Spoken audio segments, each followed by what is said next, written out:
गांधी राष्ट्रीय मुक्त विश्वविद्यालय के लखनऊ केंद्र से मैं डॉक्टर हरीश कुमार सिंह आज आप सभी के साथ पूर्व मध्यकालीन राजनीतिक, सामाजिक और आर्थिक स्थितियों पर एक व्याख्यान दूंगा।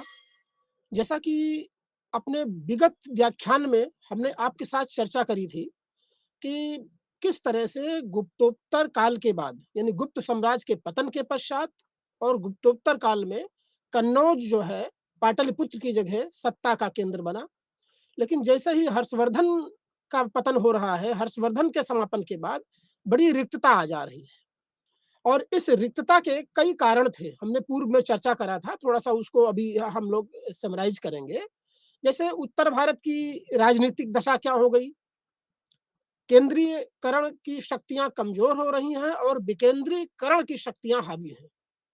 ये चीज़ राजनीति में भी दिख रही है, व्यवसाय और वाणिज्य और अर्थव्यवस्था में भी ये चीज़ें दिख रही हैं। गुप्त साम्राज्य के पतन के क्रम में हमने देखा था कि किस तरह से हूणों के आक्रमण ने, बाह्य आक्रमण ने उसकी शक्ति को कमजोर कर दिया और नतीजा क्या निकला कि गुप्त साम्राज्य के जो छोटे-छोटे करद थे, सामंत थे, इनकी महत्वाकांक्षा जागी और इन्होंने एक छोटे-छोटे राज्यों का निर्माण किया और पाटलिपुत्र की जगह कन्नौज एक राजधानी के केंद्र में गुप्तोत्तर काल के बाद स्थित में आ जाती है। इस युग की प्रमुख विशेषता सामंतवाद का उत्कर्ष था। हम देखते हैं कि सामंतवाद की जो स्थिति है वो कमोबेश कुषाण काल से ही शुरू होती है, लेकिन गुप्त शासकों द्वारा भूमदेय, ब्रह्मदेय जो धार्मिक अनुदान दिए गए, इसकी वजह से धीरे-धीरे, धीरे-धीरे करके जो है सामंतवाद का एक उदय होता है और इस सामंतवाद के विस्तार यानी चरम को ही जो है हम राजपूत युगीन संस्कृति के रूप में देख सकते हैं। तो आज के व्याख्यान का जो मुख्य केंद्र बिंदु होगा मेरे, वो पूर्व मध्यकाल में खास करके 800 से 1200 एडी के बीच किस तरह से राजपूत युगीन संस्कृति और छोटे-छोटे राजपूत राज्यों का उदय हो रहा है, इसको देखेंगे। इनकी सामाजिक, आर्थिक, राजनीतिक अ अ, स्थिति पर व्यापक विमर्श करेंगे और तत्पश्चात सुदूर दक्षिण में प्राचीन काल में संगम साहित्य पर प्रकाश डालेंगे और उसके बाद 7वीं, 8वीं, 9वीं शताब्दी में खास करके पल्लव और राष्ट्रकूट और चोल साम्राज्य की जो स्थिति थी, उस पर विचार करेंगे। आज हम अपने मुख्य बिंदु पर आते हैं कि वास्तव में राजपूत युग की शुरुआत पूर्व मध्यकालीन इतिहास की एक प्रमुख विशेषता है। 800 से लेकर के 1200 के बीच में ये इसको हम राजपूत युगीन इतिहास कहते हैं और राजपूतों के उदय के संदर्भ में अगर हम विचार करें कि इनकी उत्पत्ति कैसे होती है, तो एक प्रमुख विचारधारा के रूप में चंद्र बरदाई का जो है नाम आता है, जिन्होंने पृथ्वीराज रासो एक रचना लिखी और अग्निकुल से जो है 4 राजपूत जातियों के उत्पत्ति का सिद्धांत इन्होंने दिया है। ये कहते हैं कि अग्निकुल माने यज्ञ हुआ और यज्ञ से जो है आबू पर्वत पर यज्ञ हुआ और उस यज्ञ से प्रतिहार, परमार, चौहान और चालुक्य ये 4 राजपूत जातियाँ उत्पन्न हुई, जिन्होंने धर्म रक्षा की। और छोटे-छोटे राज्यों का निर्माण किया, इसमें से कुछ बहुत महान शासक भी इसमें हुए। एक दूसरी विचारधारा में खास करके राजस्थान के राजपूताना पर कर्नल डाट ने एक इतिहास लिखा है और वो कर्नल डाट कहते हैं कि राजपूत विदेशी उत्पत्ति के सिद्धांत को ये मानते हैं और कहते हैं भाई राजपूतों की उदय के पीछे ये शक, कुषाण और हूण जो अतीत में आक्रांता जातियां भारत में आईं, जो शस्त्रोपजीवी थीं, जो युद्ध किया करती थीं, लड़ाकू जातियाँ थीं, वो भारत के विभिन्न क्षेत्रों में बस गईं और वही जो है कालांतर में राजपूत कहलाए। और एक अन्य स्वदेशी उत्पत्ति की विचारधारा भी है कि प्राचीन समाज का ही जो एक तरह से क्षत्रिय समाज था, वो पूर्व मध्यकाल तक आते-आते राजपूतों में तब्दील हो गया और इसकी एक महान गाथा है, जो इसके समकालीन काव्यों में, समकालीन साहित्यों में लिखित मिलती है। जब हम राजपूतों के प्रमुख शाखा की बात करते हैं तो अग्निकुल के राजपूतों में प्रतिहारों का नाम आता है। ये गुर्जर प्रतिहारों का नाम सबसे अधिक महत्वपूर्ण है। गुर्जर प्रतिहारों का शासन काल 1019 तक रहता है और पूर्व मध्यकाल में ये सत्ता स्थापित होती है। बताते हैं कि हरिश्चंद्र इस प्रतिहार वंश के संस्थापक थे और नागभट्ट इसके वास्तविक संस्थापक के रूप में माने जाते हैं। पुलकेशिन द्वितीय का ऐहोल लेक जो है, जो खास करके दक्षिण में बादामी में पाया गया है, वहाँ पर पुलकेशिन द्वितीय ने नागभट्ट यानी गुर्जर शासकों का नाम लिया है। ये कहने का मतलब अभिलेखीय साक्ष्य में पहली बार ये शब्द आया है, गुर्जर, पुलकेशिन द्वितीय के ऐहोल अभिलेख में। तो हम जैसा कि बता रहे हैं कि हरिश्चंद्र और नागभट्ट का जो शासनकाल है, नागभट्ट जिसको वास्तविक संस्थापक कहते हैं, ये 730 से 766 के आसपास, एडी के आसपास शासन करते हैं। वत्सराज आते हैं इसमें, नागभट्ट द्वितीय आते हैं, मिहिर भोज आते हैं। वत्सराज की प्रमुख विशेषता था कि इन्होंने पाल शासक और धर्मपाल को जो है पराजित किया। आपको बताते चले कि दरअसल उत्तर भारत में विकेंद्रीकरण के बाद जब कन्नौज सत्ता का केंद्र बना, तो कन्नौज के लिए त्रिपक्षात्मक संघर्ष हुआ। इसमें प्रतिहार, पाल और राष्ट्रकूट प्रमुख थे और अंततः इसमें जो है प्रतिहारों की विजय होती है। लंबे समय तक प्रतिहारों ने कन्नौज से जो है शासन किया। तो कन्नौज पर जो है अधिकार करते हैं बाद में जाकर के नागभट्ट द्वितीय। ये वही कन्नौज है जिसको हर्षवर्धन ने जो है पाटलिपुत्र की जगह पर राजधानी बनाया था। गुप्त साम्राज्य का लंबे वक्त तक शासन, राजधानी का केंद्र पाटलिपुत्र था, लेकिन हर्षवर्धन ने कन्नौज को स्थापित किया। लेकिन हर्षवर्धन के बाद जो रिक्तता आती है, उस रिक्तता को पूरा करने के लिए त्रिपक्षात्मक संघर्ष होता है और उसमें फिर जो है ये प्रतिहार शासक का वर्चस्व बनता है और नागभट्ट द्वितीय जो है करीब 800 से 853 के आसपास तक शासन करते हैं, एडी के आसपास तक कन्नौज पर अधिकार कर लिया और राजधानी इसको बनाया। सबसे बड़ी बात है। बाद में यहाँ पर शासकों की परंपरा में मिहिर भोज का नाम बहुत ही महत्वपूर्ण है और मिहिर भोज के बारे में बताते हैं कि वैष्णव धर्मानुयायी थे, आदि बराह की उपाधि लिया और इसके साथ साथ इन्होंने प्रभास जैसी उपाधियों को धारण किया। जाहिर तौर पर ये वैष्णव धर्म को अपने राजकाज के हिस्से से जोड़ते थे, राजकीय प्रतीक चिन्हों से जोड़ते थे। मिहिर भोज के बाद महेंद्र पाल प्रथम का नाम आता है, जो सबसे प्रमुख शासक इस खास करके प्रतिहार वंश के शासकों में था। परम भट्टारक और परमेश्वर जैसी उपाधियां महेंद्र पाल प्रथम ले रहे हैं। एक जीवंत दस्तावेज महेंद्र पाल प्रथम के समय का है, राजशेखर, जो इनकी राज्यसभा में विराजमान रहते थे। राजशेखर ने एक महान साहित्य छोड़ रखा है, कपूर मंजली काव्य, मीमांसा और विदुषाल भंज का। ये 3 साहित्य हैं राजशेखर के, जो खास करके उस समय की स्थितियों के बारे में प्रकाश डालते हैं। लेकिन 1018 तक जाते-जाते राष्ट्रकूट शासकों की स्थिति बड़ी कमजोर हो जाती है और अंततः ये 1018 वही दौर है जब हमने जिसकी चर्चा अभी बाद में करूंगा कि महमूद गजनबी जो है मध्य एशिया से भारत पर आक्रमण शुरू करता है गजनी से और 1000 से लेकर के 1026 के बीच में उसके 17 आक्रमण होते हैं। तो महमूद गजनबी ने 1018 के आसपास गुर्जर शासकों खास करके राज्यपाल पर आक्रमण किया और बाद में 1019 में त्रिलोचन पाल पर आक्रमण करके इस प्रतिहार शासकों की सत्ता को पूरी तरह से समाप्त कर दिया।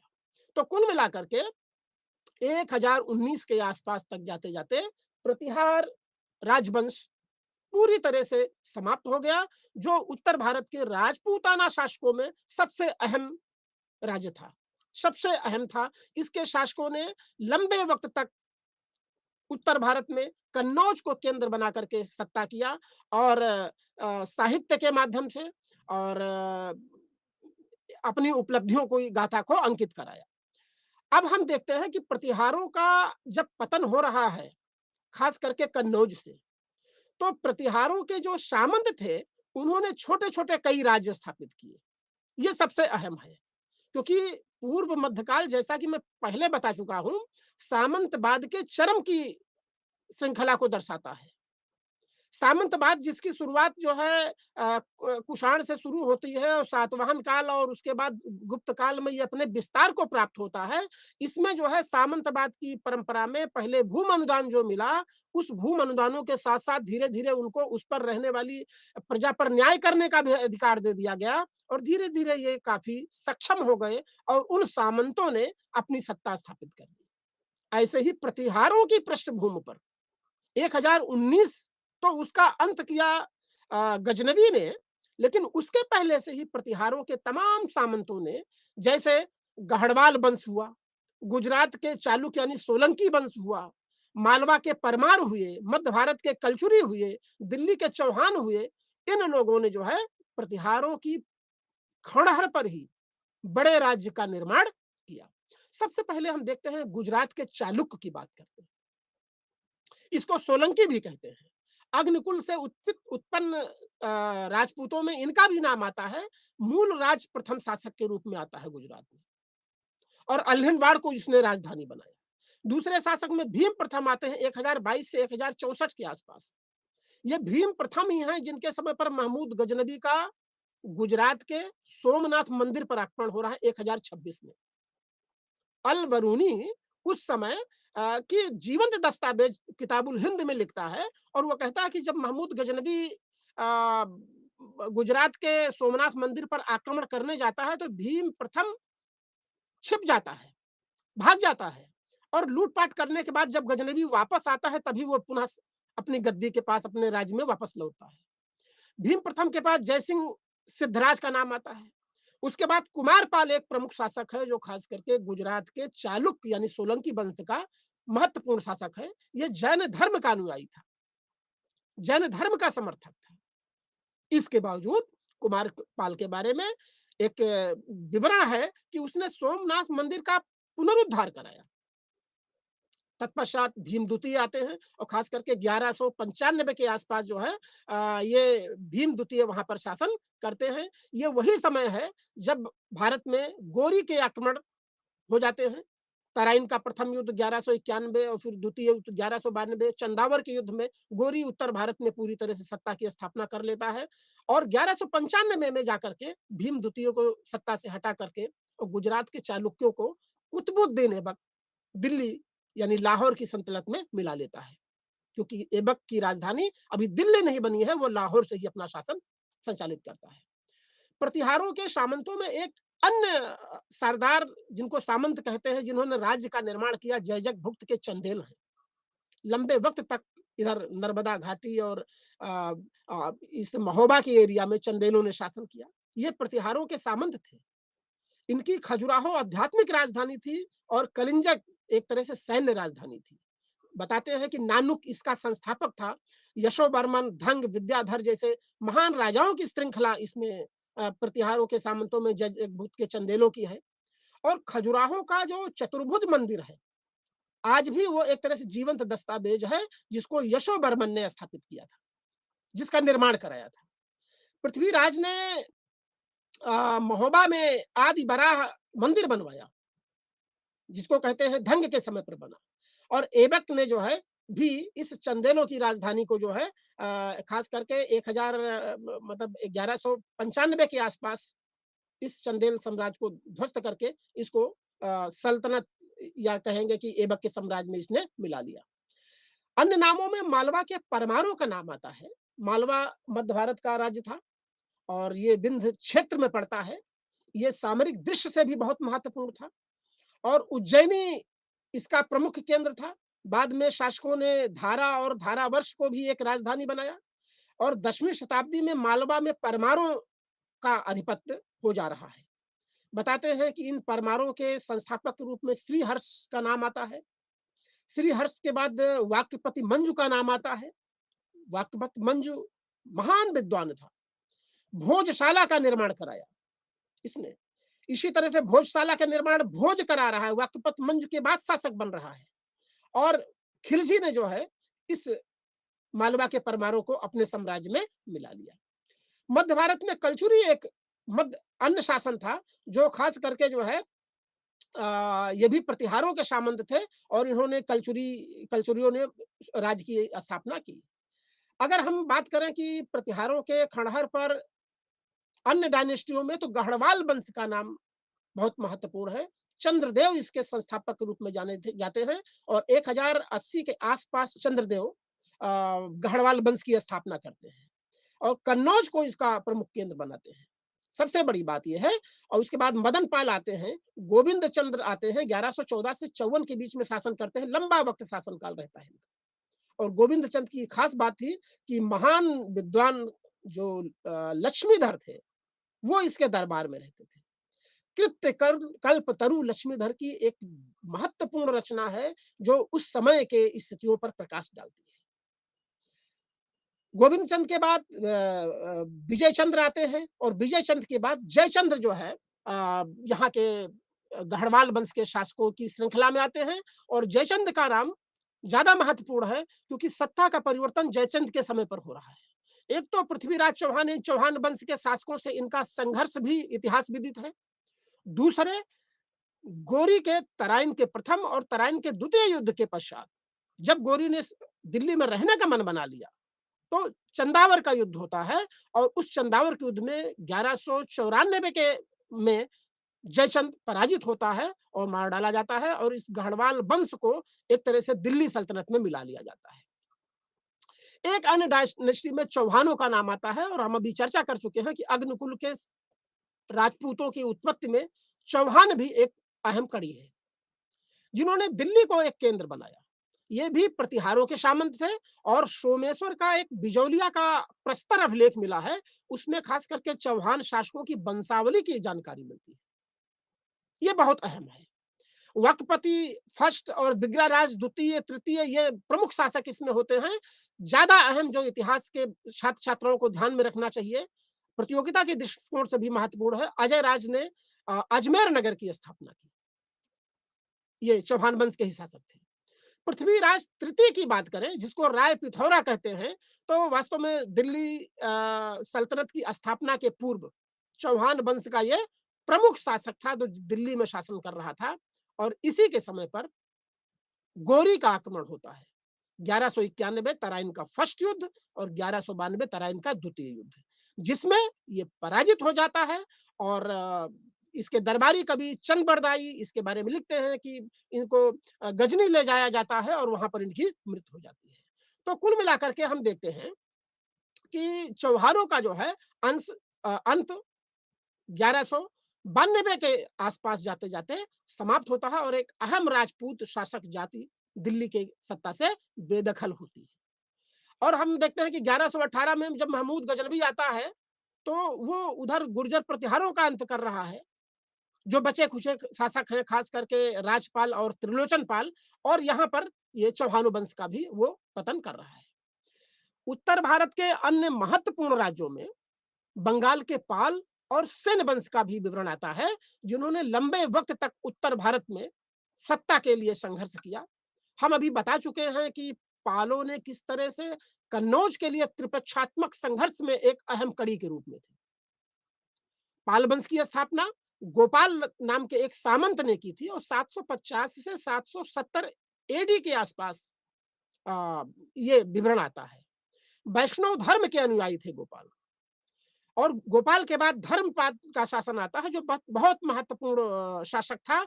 इसके दरबार में बंगाली कवि सुद्धल का नाम आता है और सुद्धल जो है अपने साहित्य में धर्मपाल को उत्तरापथ स्वामी बोलता है। जाहिर तौर पर इस उपाधि से ऐसा प्रतीत होता है कि उत्तर की महत्वपूर्ण राजवंशों में पाल वंश ने अपना वर्चस्व स्थापित किया था कुछ समय के। धर्मपाल के बारे में बताते हैं कि इन्होंने परम सौगात की उपाधि ली थी। विक्रमशिला और सोमपुरी का जो बौद्ध विहार है उसकी स्थापना करने का श्रेय धर्मपाल को जाता है।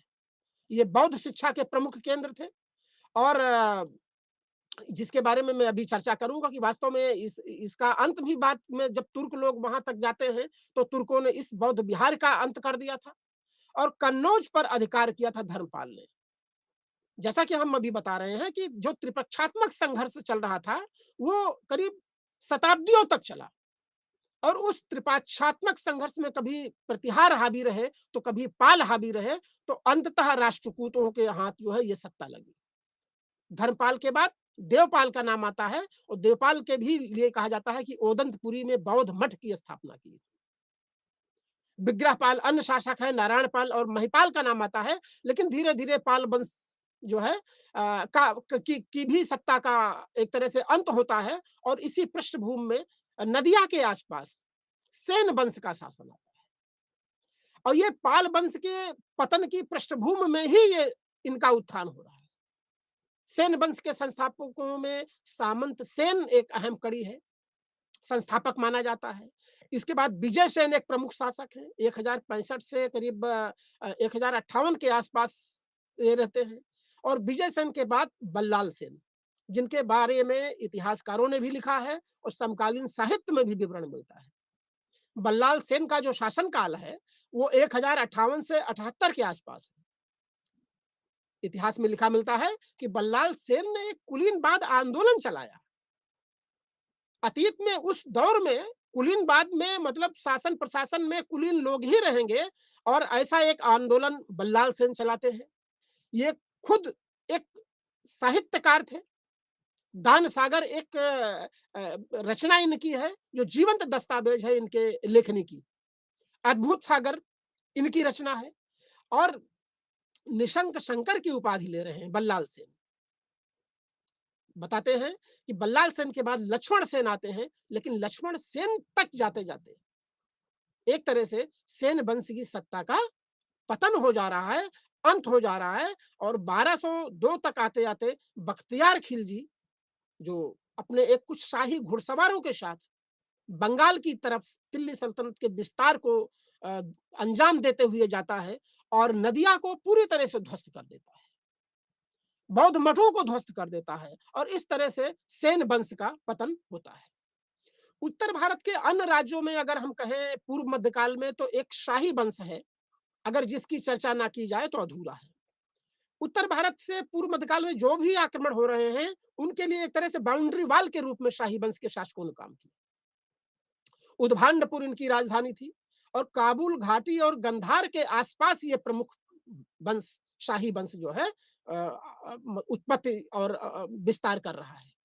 संस्थापक के रूप में जयपाल का नाम आता है। 1001 में गजनी से ये हार जाते हैं, लेकिन हारने के बाद जयपाल में इतिहास में लिखा मिलता है कि इन्होंने अग्नि में स्वयं को जलाकर भस्म कर दिया। अगर मध्यकाल में जाएंगे और राजपूतों की पराजय के प्रमुख कारणों, अहम कारणों पर चर्चा करेंगे, तो वास्तव में एक बिंदु ये भी उभर आता है कि राजपूत लोग नैतिक युद्ध लड़ते थे, और हार के सदमे में जो है जाकर के जयपाल ने खुद को अग्नि में जला दिया, जबकि इनको प्रयास करना चाहिए था। तो शाही वंश के शासकों में ये जयपाल अहम है। और उसके बाद फिर कश्मीर का शासन आता है। कश्मीर में 3 वंश शासन करते हैं और करीब लंबे वक्त तक शासन करते हैं। कारकोट वंश, उत्पल वंश और लोहार वंश। कारकोट वंश कश्मीर का पहला एक डायनेस्टी है, और इसके संस्थापक में दुर्लभ वर्धन का नाम आता है। अहम शासकों में ललितादित्य मुक्तापीठ का एक नाम है, क्योंकि बताते हैं इतिहास में लिखा है कि मार्तंड मंदिर का निर्माण कराया कश्मीर में, और कश्मीर में ही परिहासपुर नगर की स्थापना की ललितादित्य मुक्तापीठ ने। कारकोट वंश के बाद उत्पल वंश आता है, और उत्पल वंश में जो अहम जानकारी है, जो ध्यान में रखना है छात्र छात्राओं को, नहरों के निर्माण पर बल दिया गया। मतलब शासकीय शासक के उपक्रम से सिंचाई के लिए नहरों का निर्माण किया जा रहा है। बताते हैं सुय नाम का एक कोई अभियंता था जो नहरों के निर्माण पर पर्याप्त ध्यान दे रहा था। और प्रमुख शासकों में जो है अवंती बर्मन, और यहाँ पर एक महिला शासिका का भी नाम आता है कश्मीर के उत्पल वंश में, वो है रानी दिद्दा। दिद्दा दिद्दा एक सह शासिका के रूप में जो है उत्पल वंश के रूप में कश्मीर में शासन करती हैं, और शासन प्रशासन में प्रमुख भूमिका निभाने का प्रयास करती हैं। अगले वंश में कश्मीर में लोहाड़ वंश का शासन आता है, और लोहाड़ वंश का संस्थापक संग्राम राज था। संग्राम राज के बाद हर्ष एक प्रमुख शासक के रूप में आते हैं, और बताते हैं कि हर्ष के दरबार में ही कल्हड़ था। कल्हड़ एक प्रमुख व्यक्ति है जिसने जो है राज तरंगणी लिखा, और राजतंगड़ी में कश्मीर के इतिहास का जीवंत इतिहास दस्तावेज कल्हड़ ने छोड़ रखा है। हर्ष के बाद जयसिंह खास करके 1128 से 1156 के बीच शासन करते हैं, और यह अंतिम शासक था। दरबार में जयसिंह के भी दरबार में राजतरंगड़ी के लेखक थे, और इन्होंने जो है इन्हीं को समर्पित किया है अपनी पुस्तक। और कश्मीर में बताते हैं शैव धर्म के लिए एक मतलब स्थितियां अनुकूल थी। शासकों ने शैव धर्म के विस्तार के लिए अनुकूल स्थितियां बनाई और कल्हड़ की राज तरंगड़ी भारत के इतिहास लेखन में प्रथम एक ऐसी रचना है जिसमें इतिहास के लेखन के जो प्रमुख मानदंड हैं उनको अपनाया गया है। इसलिए हम इस काल को एक अहम रूप में देख सकते हैं।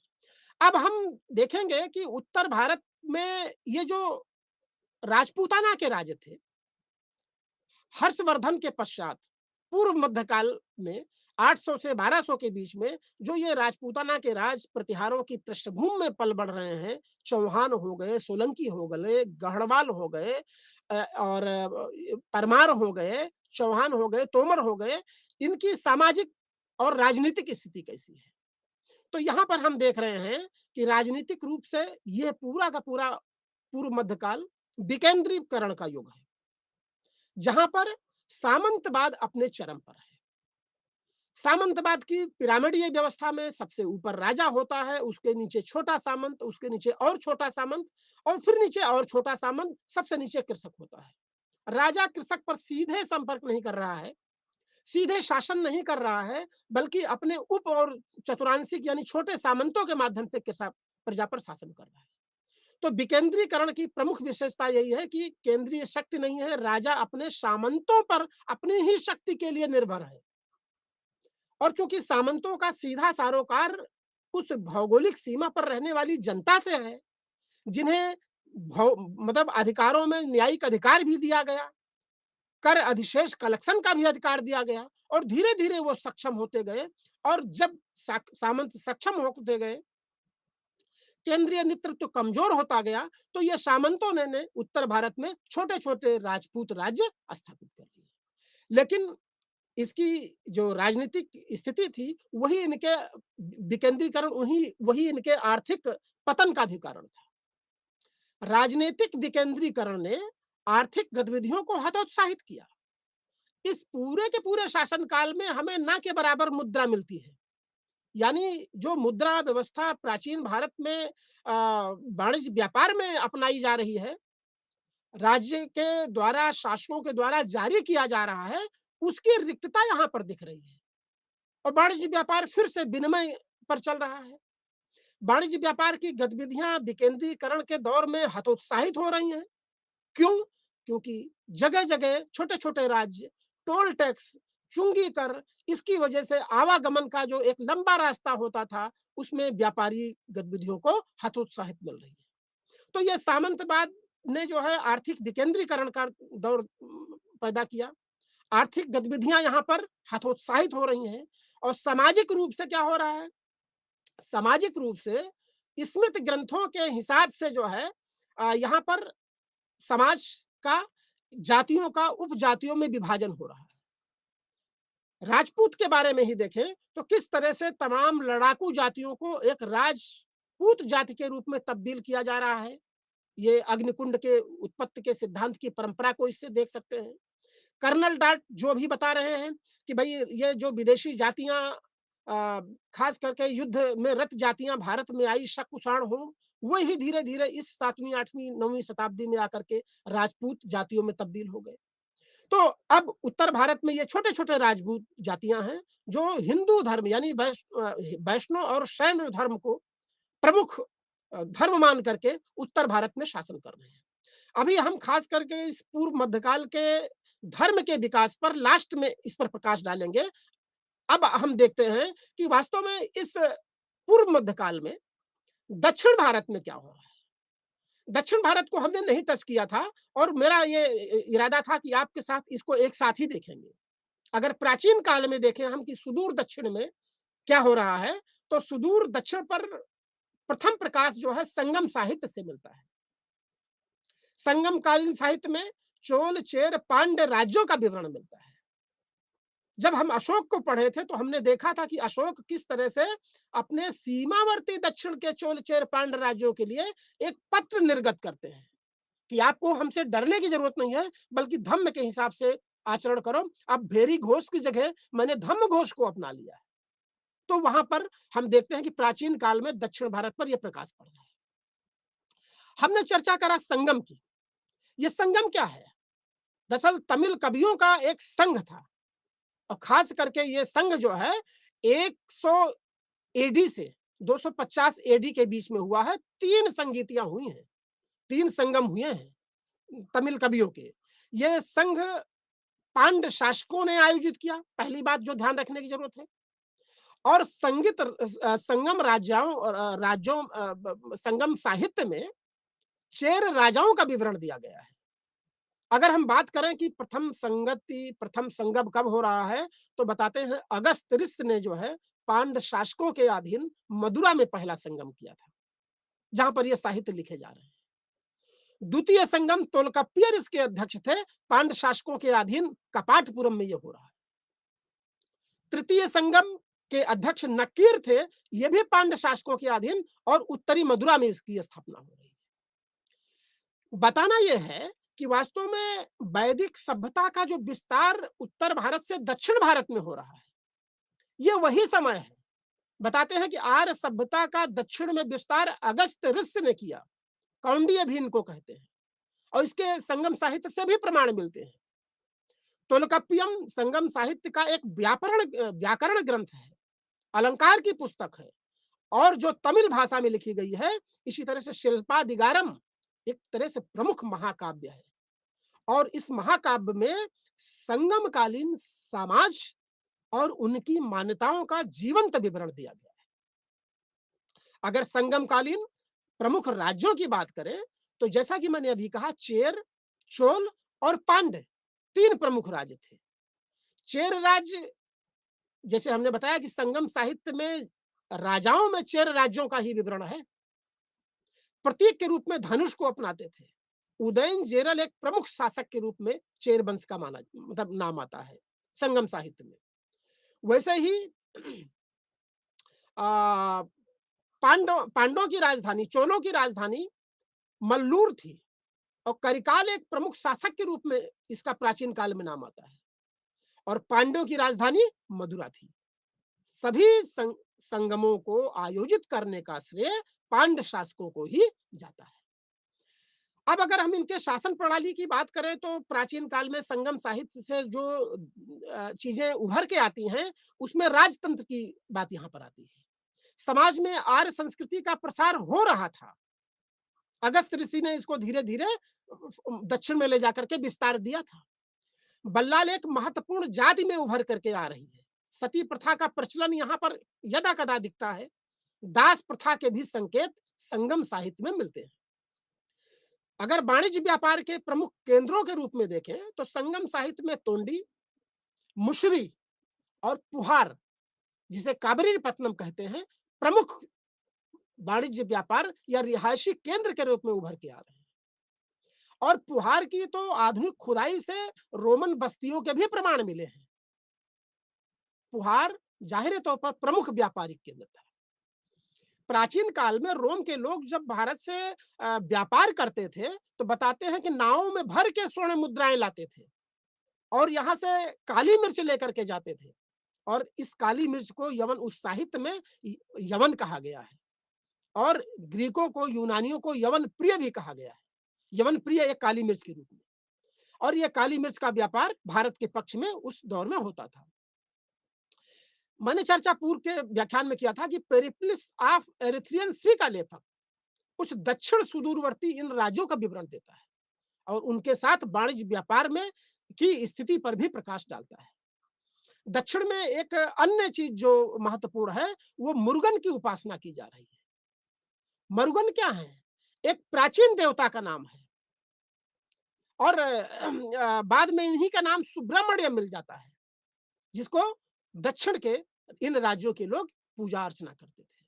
खारवेल का एक लेख जो मिला है प्राचीन काल में कलिंग से, और उसमें तमिल के इन 3 संघों को वो खारवेल जो शासक था पराजित करने का दावा करता है। इससे भी इनकी ऐतिहासिकता का पुख्ता प्रमाण मिलता है। और अभी मैंने चर्चा करा कि पुहार की जो वर्तमान आर्कोलॉजिकल सर्वे ऑफ इंडिया ने खुदाई की है, उसमें तो रोमन बस्तियों के स्पष्ट प्रमाण मिले हैं। उनके उपभोग की वस्तुएं, वाणिज्य व्यापार में आयात निर्यात के प्रमुख क्या तत्व थे, इस पर भी उस खुदाई से प्रकाश पड़ता है।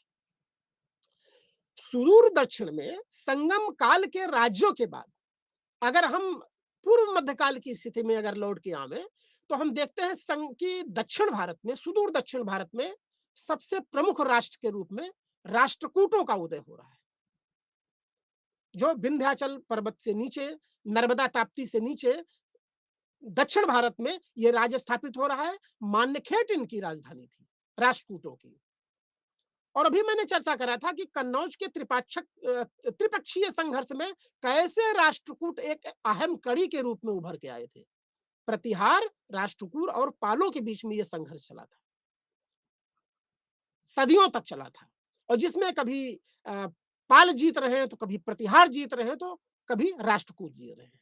तो हम कह सकते हैं कि दक्षिण के में राष्ट्रकूटों का जो शासन है, वो पाल एवं प्रतिहार के समकालीन था।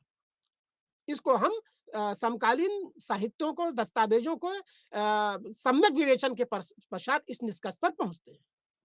चालुक्य शासक बर्मन था। और इसके बारे में बताते हैं कि जो राष्ट्रकूट शासक हैं, इनके संस्थापक में जो है दंति बर्मन का नाम आता है। इन्हें दंति दुर्ग भी कहते हैं। 756 के आसपास मान्यखेत को मतलब केंद्र बना करके ये शासन कर रहे हैं। कृष्ण प्रथम इसका अन्य प्रमुख शासक था राष्ट्रकूटों का। और कृष्ण प्रथम के बारे में एक पुरातात्विक साक्ष्य आज भी विद्यमान है। एलोरा का कैलाश मंदिर जीवंत उदाहरण है इनके स्थापत्य कला शैली का, इनके निर्माण कला शैली का, कृष्ण प्रथम का। कृष्ण प्रथम के बाद ध्रुव, जिसको धारावर्ष कहते हैं, राष्ट्रकूट शासक बना। और ध्रुव के बाद गोविंद राज थर्ड का नाम आता है। बताते हैं कि गोविंद राज थर्ड ने जो है धर्मपाल एवं नागभट्ट द्वितीय प्रतिहार शासक को सामूहिक शक्ति का मान मर्दन किया। ये लिखित दस्तावेज इसके प्राप्त होते हैं। गोविंद राज थर्ड के बाद अमोघ वर्ष का नाम आता है। और अमोघ वर्ष जैन मत का पोषक था। इस तरह का मतलब ऐतिहासिक स्रोत प्राप्त होता है। विद्या कला का महान संरक्षक था अमोघ वर्ष। और इसी के दरबार में जिनसेन एक कवि रहते थे, लेखक रहते थे, जिन्होंने आदि पुराण पुस्तक लिखी। इसी तरह से महावीराचार्य ने जो है गणित सार संग्रह पुस्तक लिखी। जाहिर तौर पर अमोघ वर्ष के दरबार में इन विद्वान लेखकों को राजाश्रय प्राप्त था। राष्ट्रकूटों ने एक तरह से कल्याणी के चालुक्यों को भी पराजित किया जो है। और बाद में कल्याणी के चालुक्यों ने राष्ट्रकूटों को पराजित करके स्वयं अपनी एक सत्ता की स्थापना की, ऐसा विवरण मिलता है। ये कल्याणी के चालुक्य कौन थे? ये दरअसल राष्ट्रकूटों के ही एक तरह से सामंत थे। इतिहास में तैलप द्वितीय का नाम मिलता है, जो इसका संस्थापक था। सोमेश्वर इसके प्रमुख शासक से। विक्रमादित्य खष्ट, जिसको इतिहास के दृष्टिकोण से बहुत अहम माना गया है, 1076 से 1126 के आसपास तक लंबा शासन इनका चलता है। और विक्रमादित्य खष्ट के बारे में कहते हैं कि विज्ञानेश्वर के लेखक, विज्ञानेश्वर जो थे, जिन्होंने मिताक्षरा की रचना की, इन्हीं के दरबार में रहते थे। एक तरह से स्मृत ग्रंथ है। और इसके हिसाब से जो है उस समय के समाज को नियमित किया जाता था। यह प्रमुख उपलब्धि है। सोमेश्वर तृतीय एक अन्य शासक हैं कल्याणी के चालुक्यों में। महान विद्वान थे ये खुद। और मानसोल्लास और शिल्प शास्त्र की रचना की, एक प्रमुख बिंदु है इनके समय का। दक्षिण के अन्य शासकों में पल्लव शासकों का नाम आता है। ये दरअसल कल्याणी के चालुक्यों के बाद ही पल्लव, खास करके मामल्लपुरम के आसपास पल्लव वंश की स्थापना हो रही है। और मामल्लपुरम के बराह मंदिर के निर्माण का श्रेय सिंह विष्णु को जाता है, जो पल्लव वंश का संस्थापक था। ये 565 से लेकर के 600 एडी के आसपास तक शासन कर रहे हैं। और भरव जो महान कवि थे, उन्होंने एक इतिहास लिखा है संस्कृत में, रचना की है, जिसको किरातार्जुनीयम कहते हैं। इन्हीं के दरबार में रहते थे। पल्लव शासकों में महेंद्र बर्मन प्रथम एक प्रमुख शासक है। इसको महान शासक माना जाता है। और इसने खुद का एक साहित्य लिख छोड़ा है, जिसको मत्स्य विलास प्रहसन कहते हैं, जो आज भी विद्यमान है। महेंद्र वर्मन के बाद नरसिंह वर्मन प्रथम का शासनकाल आता है 630 से करीब 638 के बीच में। और ये बताते हैं कि महेंद्र नरसिंह वर्मन ने बदामी के चालुक्यों को पराजित किया और बतापी कोंड की उपाधि धारण की। वो बदामी का चालुक्य को पराजित करना इसकी एक प्रमुख विशेषता थी, प्रमुख उपलब्धि थी। और तत्पश्चात इसने जो है बदापी कोंड की उपाधि ग्रहण की। नरसिंह वर्मन के बाद नरसिंह वर्मन द्वितीय का शासनकाल आता है। और इनके समय के स्मारकों में कांची के कैलाश मंदिर और महाबलीपुरम के शोर मंदिर का निर्माण आज भी विद्यमान है, जो इनके समय पर होते हैं। वैष्णव धर्मावलंबी थे नरसिंह वर्मन। जाहिर तौर पर नरसिंह वर्मन ने उस दौर में वैष्णव धर्म को प्रश्रय दिया, राजर्षय दिया। अगर हम देखें कि ये पल्लव कालीन कला एवं संस्कृति इन शासकों के समय पर कैसे उभर के आ रही है, तो अगर संस्कृति की बात करें तो पल्लव धर्म के शासकों ने एक तरह से ब्राह्मण धर्म को प्रश्रय दिया, ब्राह्मण धर्म को का अनुपालन किया, उसको राजकाज में लागू करने की कोशिश की। और इन्हीं के समय पर कांची के पल्लवों के समय पे ही नयनार और अलवार भक्त आंदोलन की एक चर्चा होती है, जो उभर करके आ रही है। एक भक्ति विधा का उभार यहाँ पर देखने को मिल रहा है। और दक्षिण की कला शैली का अगर देखें तो पल्लव कालीन इतिहास बहुत ही अहम है। स्थापत्य कला में जो तीनों शैलियां हैं पल्लव कालीन, मंडप, रथ या विशाल मंदिर, तीनों के हमें पुरातात्विक अवशेष आज भी विद्यमान है, मिलते हैं पल्लव काल। मंडप की बात करें तो जैसे कठोर पाषाण को काट करके जो है गुहा मंदिरों का निर्माण, रथ एकाश्मक रथों का निर्माण पर्वतों को काट करके, और बड़े विशाल मंदिरों का निर्माण यहाँ पर किया जाता था। रथों को सप्त पगोठा कहा जाता था। और ये सारे रथ महाबलीपुरम के आसपास जो है ये मामल केंद्रित हैं। तो पल्लव कालीन कला और संस्कृत कला का उत्कृष्ट काल कह सकते हैं इसको, अद्भुत नमूना है जो आज भी विद्यमान है। पल्लव के बाद हम देखते हैं उसी पृष्ठभूमि में चोलों का इतिहास आ रहा है। प्राचीन काल में संगम साहित्य में हम चोल चेर पांड्य राज्यों की बात कर चुके हैं। लेकिन यहाँ क्या हो रहा है कि संगम युग की तीसरी शताब्दी तक वहां पर एक तरह से अवसान हो रहा है।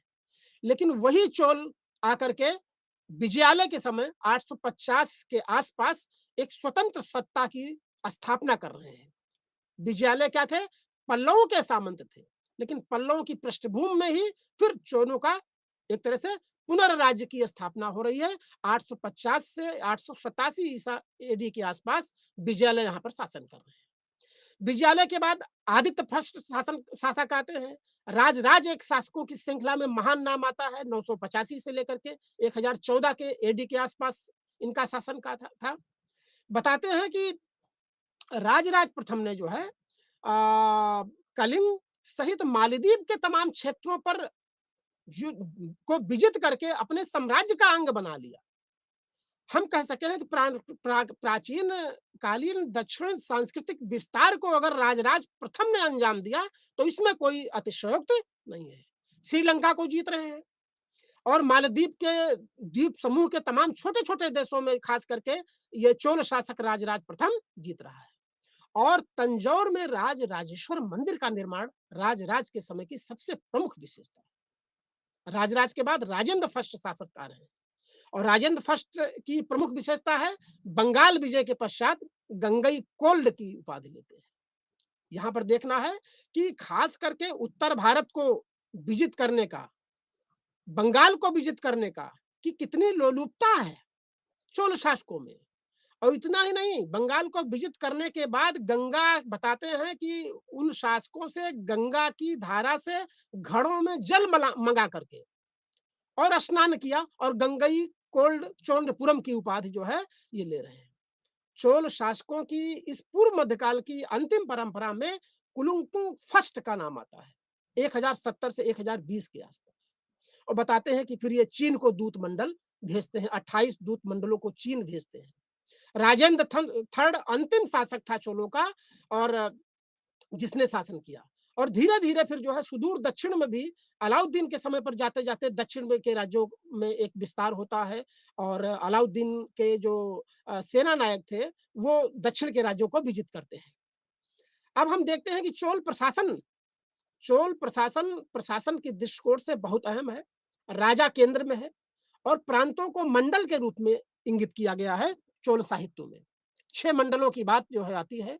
भूमि कर और व्यापार कर दोनों राज्य की आमदनी के प्रमुख स्रोत हुआ करते थे। और सबसे अहम बात जो ध्यान में रखना है कि चोल प्रशासन दक्षिण भारत का एक ऐसा राज्य है जो विवाह समारोह पर भी कर लिया करता था। एक नई बात उभर करके आ रही है। भूमि की माप की इकाई को बेली कहा जाता है और तमाम शासकों ने समय-समय पर भूमि माप को किया था। जिसको उत्तर भारत में हम अलाउद्दीन की परंपरा में देखते हैं जब मसाहत के रूप में वो भूमि की पैमाइश कराता है। लेकिन उससे पूर्व ही दक्षिण में ये भूमि की माप जिसको बेल के माध्यम से कहा जाता है चोल प्रशासन का अहम हिस्सा था। स्थानीय स्वशासन एक अहम बात थी। चोल प्रशासन की सबसे प्रमुख विशेषता थी स्थानीय स्वशासन। उर सभा, महासभा और नगरम जैसी संस्थाएँ थी, जो कहीं न कहीं राजकाज को नियमित करती थीं। राजकाज को जनता के कल्याण के लिए, शासन करने के लिए ये संस्थाएँ हुआ करती थीं और इनका अहम स्थान था। समाज 2 वर्गों में विभक्त था। हम कह सकते हैं दक्षिण का जो है चोल साम्राज्य, एक तो वेलगई था, जिसमें कृषक, श्रमिक और हस्तशिल्प आते थे। दूसरा इंडगई था, तो इसमें औद्योगिक समूह था, बड़े लोग थे। और मजे की बात है कि चोल साहित्य में क्षत्रिय एवं वैश्य वर्ग की कहीं चर्चा नहीं आती है। क्षत्रिय और वैश्य वर्ग यहाँ पर कहीं न कहीं नदारद है। तो कहने का मतलब उत्तर भारत की जो चतुर्वर्ण व्यवस्था है, वो एक दूसरे रूप में वहाँ पर दिख रही है।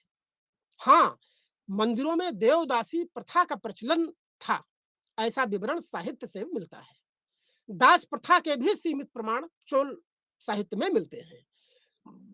तो इस तरह से हम देखते हैं कि पूर्व मध्यकाल में एक तरफ उत्तर भारत में विकेंद्रीकरण का दौर चला और छोटे-छोटे राज्य हुए, तो दक्षिण भारत में उस संगम युगीन समय के जो राज्य थे, वो 6वीं, 7वीं, 8वीं, 9वीं शताब्दी में खास करके पल्लव और ये चोल के रूप में उभर के आते हैं और इन्होंने दक्षिण की परंपरा को समृद्ध किया। चोल शासकों ने दक्षिण की परंपरा को समृद्ध किया, साथ ही साथ इनका सांस्कृतिक विस्तार खास करके श्रीलंका और पूर्वोत्तर द्वीप समूह तक किया। अपनी संस्कृति का प्रचार-प्रसार किया। यही वो समय है जब रथों के रूप में, शब्द पगोटा के रूप में, एक तरह से पुरातात्विक साक्ष्य मामल्लपुरम में हमको दिखते हैं। मंदिरों के रूप में स्मारक द्रविड़ शैली के स्पष्ट नमूने हैं जो हमें इस समय भी दिखते हैं। ये चोलकालीन समाज राजनीति की अहम विशेषता थी। अब एक अहम बिंदु जिस पर हमें चर्चा करना है, वो ओवरऑल ये आज के इस व्याख्यान का अंतिम बिंदु है कि धर्म एवं संस्कृति में क्या विस्तार हो रहा है। अगर हम देखें कि 300 एडी से लेकर के 1200 एडी के बीच में कॉमन रूप से उत्तर भारत या फिर दक्षिण भारत के धार्मिक तत्वों में कौन से तत्व समाहित हो रहे हैं और धर्म के जो वैदिक वांग्मय का रूप था, उसमें क्या परिवर्तन हो रहा है, इसको हम जानने की कोशिश करेंगे। जैसा कि हम जानते हैं कि वैदिक व्यवस्था में कठोर यज्ञ कांड और बलि प्रथा और कर्म कांड एक अहम हिस्सा रहा करता था और उसको पहली चुनौती जो है 6वीं शताब्दी ईसा पूर्व में जैन और बौद्ध धर्म से मिली। कामोबेश ये चीजें चलती रहीं और धीरे-धीरे जैन और बौद्ध धर्म का विस्तार हुआ। लेकिन भारत में मौर्योत्तर काल, उसके बाद कुषाण काल और गुप्त काल तक आते-आते जो वैदिक धर्म था, इनकी मान्यताओं में एक तरह से बदलाव आ रहा है और विस्तार भी हो रहा है। और वो बदलाव और विस्तार ही जो है खास करके पौराणिक हिंदू धर्म का ताना-बाना बुन रही है और इसका उदय हो रहा है। हमने ये देखा है कि जो ब्राह्मणवाद था, वो उत्तर भारत के में फैल गया था, लेकिन दक्षिण भारत में उस संस्कृति को ले जाने का श्रेय अगस्त्य ऋषि को है। लेकिन इस ब्राह्मणवाद के साथ-साथ हम पूर्व मध्यकाल की स्थिति में गुप्तोत्तर काल के बाद हम देखते हैं कि स्थानीय एवं जनजातीय देवताओं को ब्राह्मणवादी देवगणों में स्थान दिया जा रहा है, शामिल किया जा रहा है। और ये काम गुप्त युग में हुआ। कैसे हुआ? जब ब्राह्मणों को भारी मात्रा में भूमि अनुदान दिया गया और वो तमाम क्षेत्रीय तत्वों से उनका जुड़ाव हुआ, तो वहां पर एक तरह से उन ब्राह्मण संस्कृतियों को लागू करने के लिए स्थानीय देवी देवताओं को उस मुख्य धारा में शामिल करने का प्रयास किया। और ये शामिल होना ही एक तरह से आधुनिक पौराणिक हिंदू धर्म का उदय यहां से दिख रहा है। ये क्या था? ये कि वैदिक ब्राह्मणवाद के स्थान पर ऐसे संप्रदाय उभरे जिनसे पौराणिक धर्म की उत्पत्ति हो रही है। और पौराणिक हिंदू धर्म क्या है? एक तरह से विश्वास प्रणाली है, जिसमें औपचारिक रूप से कई धाराएं हैं जो स्थानीय धार्मिक सांस्कृतिक मान्यताओं को आत्मसात करती है। हम देखेंगे कि इसका प्रमुख स्रोत पुराणों में इंगित मिलता है। पुराण इसके प्रमुख स्रोत के रूप में उभर करके आते हैं। और पुराणों की रचना जो है तीसरी शताब्दी से चौथी के बीच में एक तरह से संकलित की गई, जहां पर इस पौराणिक हिंदू धर्म में ब्राह्मणवादी धर्म के में स्थानीय देवी देवताओं को स्वीकार करके ब्राह्मण धर्म का विस्तार किया जा रहा है। यह प्रमुख विशेषता है धर्म की मान्यताओं में, उनके प्रमुख तत्वों में परिवर्तन को लेकर के। अब क्या था कि बलि का महत्व घट रहा है, उपासना की पद्धति का विकास हो रहा है। अगर हम वैदिक वाङ्मय को याद करें, जहां पर बलि प्रथा, यज्ञ कांड, कठोर कर्म कांड, ये सारी चीजें अहम थी। अब क्या हो रहा है? ब्राह्मणवाद का जो विस्तार हो रहा है, उसमें स्थानीय देवी देवताओं को भी उनको देवी का रूप दिया जा रहा है, उनको आत्मसात किया जा रहा है। और बल की जगह पूजा, उपासना और सामूहिक पद्धति का विकास हो रहा है। सामूहिक अनुष्ठानों की भूमिका बढ़ रही है। मंदिरों के भीतर पूजा का प्रारंभ हो रहा है। मैं पहले ही चर्चा कर चुका हूं कि किस तरह से देवालयों में मूर्तियां बन रही हैं। गुप्त काल में उन मूर्तियों को रखने के लिए मंदिरों के निर्माण की कला हो रही है, जबकि वैदिक व्यवस्था में ये चीजें नहीं थी। तीर्थ स्थलों में यत्र तत्र तीर्थ स्थलों में यत्र तत्र यात्रा का प्रारंभ हो रहा है। ये जो है एक तरह से पौराणिक हिंदू धर्म की मुख्य मान्यताएं के रूप में उभर करके आ रही है।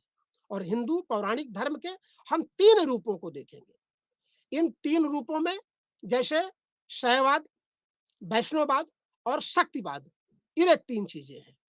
शैववाद का विकास एक तरह से कश्मीर के आसपास, कश्मीर में हो रहा है, जहां पर आदिवासी पोशाक में शिव को चित्रांकित किया जा रहा है। ये आदिवासी पोशाक क्या है? ये दरअसल विभिन्न जातीय समूह ही हैं, जिनके उन देवताओं को शिव के रूप में आराधना की जा रही है। और शिव की मूर्ति के रूप में और लिंग के रूप में पूजा जो है, शैववाद का उत्थान कश्मीर में एक अहम बात हो रही है। इसी तरह से वैष्णववाद एक अहम धारा के रूप में उभर करके आ रहा है पौराणिक हिंदू धर्म में, जो इसी युग में उभर के आ रहा है। विष्णु का पहला उल्लेख यद्यप वेदों में है, लेकिन महाभारत में कृष्ण और रामायण के राम, ये खास करके इन देवी देवताओं को हिंदू उपासना पद्धति में अहम स्थान दिया जा रहा है। और ये वैष्णववाद की उत्पत्ति यहाँ पर हो रही है। और शक्ति के रूप में हम देखते हैं कि स्त्री शक्ति का विकास हो रहा है। ये स्त्री शक्ति कहाँ से आती हैं? ये वास्तव में ये स्थानीय देवियां ही थीं, जिनको जो है धर्म में अहम स्थान दे करके इनकी पूजा का प्रचलन शुरू किया गया और ब्राह्मणवादी धर्म का स्थानीय क्षेत्रों में विस्तार करने का प्रयास किया जा रहा है। अगर हम स्त्री शक्ति की बात करें, तो ब्रह्मा की पत्नी के रूप में सरस्वती की पूजा की शुरुआत हो रही है। विष्णु की पत्नी के रूप में लक्ष्मी की पूजा की शुरुआत हो रही है। और शिव की पत्नी के रूप में दुर्गा जो है या पार्वती की पूजा की शुरुआत हो रही है। यानी शक्ति पूजा का प्रारंभ भी जो है, एक तरह से हम कह सकते हैं कि ये गैर ब्राह्मणवादी परंपरा थी, जिसको स्थानीय देवी देवताओं के रूप में स्वीकार करके ब्राह्मणवादी उपासना पद्धति का अहम अंग बना लिया गया। ये चीजें थी।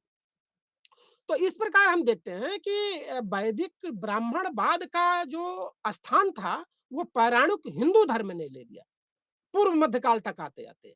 और इस पौराणिक हिंदू धर्म का विस्तार भक्ति आंदोलन करता है। आप देखोगे कि किस किस तरह से ये भक्ति आंदोलन दक्षिण में ये उदय होता है, लेकिन धीरे-धीरे फिर ये पूरे भारत में, उत्तर में और खास करके पूर्वोत्तर क्षेत्र में भी इसका विस्तार होता है। ये दक्षिण भारत से उत्तर भारत में फैलाव इसका हो रहा है। शुरुआत में अभी मैंने चर्चा करा था कि शैव नयनारों एवं वैष्णव अलवारों ने तमिलनाडु में 6वीं शताब्दी में इसकी नींव डाली, भक्ति आंदोलन की। भक्ति आंदोलन के मूल में क्या है कि 2 ही सब चीज़ें हैं, एक भगवान है, दूसरा भक्त है और अथाह साधना से, समर्पण से, प्रेम से भगवान को भक्त प्राप्त कर सकता है। ये बातें भक्त के लिए अहम हैं। भक्ति के लिए सबसे अहम है कि आप जिसकी भी उपासना कर रहे हो, उसके प्रति अपार श्रद्धा रखो, निष्ठा करो और भक्त में लीन हो जाओ। और आपकी जब भक्ति भावना अपने सर्वोच्च शिखर पर पहुंचेगी, तो भक्त और भगवान में कोई अंतर नहीं रह जाएगा, बल्कि भगवान से भक्त एकाकार कर जाएगा। पहले जहां पर अनुष्ठान पर बल दिया जाता था, अब इस भक्ति भावना में सर्वोच्चता के प्रति गहरी श्रद्धा और प्रेम पर बल दिया जा रहा है। भक्ति आंदोलन की सबसे प्रमुख विशेषता थी। अगर हम भक्ति आंदोलन के अन्य तत्वों पर ध्यान दें, तो दरअसल ये इसका जो नेतृत्व किया जा रहा है, विभिन्न समूहों द्वारा किया जा रहा है, जहां पर विभिन्न जातीय समूहों के लोग इसमें आ रहे हैं। सबसे अहम बात है, उच्च और निम्न वर्ग का अंतर किए बिना, ब्राह्मण और अब्राह्मण का अंतर किए बिना, विभिन्न जातियों के लोग एक तरह से गुरु के रूप में भक्त आंदोलन का नेतृत्व कर रहे हैं। दूसरी बात, इस भक्ति आंदोलन की एक अन्य विशेषता लिंग के आधार पर भी विभेद का समापन था। भक्ति आंदोलन के अगुवाई करने में महिला और पुरुषों दोनों दोनों उभर करके आ रहे हैं। तीसरी भक्ति आंदोलन की विशेषता क्या थी? क्षेत्रीय भाषा का प्रसार हो रहा है। ब्राह्मणवादी संस्कृति का विस्तार जिन जिन क्षेत्रों में हुआ, उन क्षेत्रीय तत्वों के आम पूजा पद्धति और साधना पद्धति को ब्राह्मण व्यवस्था ने आत्मसात किया। उनके पूज्य देवी देवताओं को आत्मसात किया और अपनी उस व्यवस्था में स्थान दिया। इससे क्षेत्रीय भाषा में जो है तमाम तरह के काव्य और साहित्य का सृजन हो रहा है। यह भी एक अहम बात है, क्योंकि इस इन भक्ति आंदोलन के पुरोधा कवियों ने संगीत का उपयोग किया, तो संगीत को भी भक्ति भावना से ओत-प्रोत दिखा करके उसमें उपयोग किया जा रहा है। लिंग और जाति व्यवस्था पर एक तरह से प्रहार किया जा रहा है। भक्ति आंदोलन ने रूढ़ियों का भी उल्लंघन किया। एक चीज और मैं कहना चाहता हूं कि जिस तरह से पूर्व मध्यकाल सामंतवाद का चरम है, और सामंतवाद में एक पिरामिडीय व्यवस्था है, ऊपर से नीचे तक हायरार्की है, बड़ा सामंत, छोटा सामंत, उससे छोटा सामंत और किसान। उसी तरह से इस जो भक्ति आंदोलन का भी विकास हो रहा है, इसमें भी जो है बहुदेववाद में एकेश्वरवाद हम तलाश सकते हैं कि विभिन्न देवी देवताओं को, स्थानीय समूहों के देवी देवताओं को भक्ति आंदोलन में स्थान दिया गया और उनको मुख्य धारा से जोड़ करके ब्राह्मणवादी संस्कृति का प्रचार प्रसार किया। तो इस प्रकार हमने आपके साथ 6 व्याख्यान साझा किए हैं और प्राचीन इतिहास में हमने जो है प्राचीन से लेकर के और 1200 एडी तक के इतिहास को बहुत कम समय में आपके साथ रखने का प्रयास किया है। और इसके तहत हमने इंडस वैली से लेकर के वैदिक व्यवस्था, मौर्य और उसके बाद जो है 6ठी शताब्दी ईसा पूर्व के 16 महाजनपद, मौर्यकालीन समाज, उसके बाद हम देखते हैं कि मौर्य के विघटन के बाद शक कुषाणों का आगमन कैसे हो रहा है, कुषाणों की महान श्रृंखला और सिल्क रूट का मैंने विवरण किया। उसके बाद मैंने गुप्त साम्राज्य पर आपसे चर्चा की और महान गुप्त सरकारों शासकों की श्रृंखला को आपके साथ साझा किया। लेकिन गुप्त साम्राज्य का भी पतन हो रहा है और पाटलिपुत्र एक केंद्र से जो है कन्नौज आ रहा है। हर्षवर्धन को मैंने देखा किस तरह से उसने प्रयाग मोक्ष परिषद की स्थापना कर रहा है। ह्वेनसांग उसके समय पर कैसे आ रहा है। लेकिन हर्षवर्धन के पतन के बाद फिर त्रिपक्षात्मक संघर्ष हो रहा है।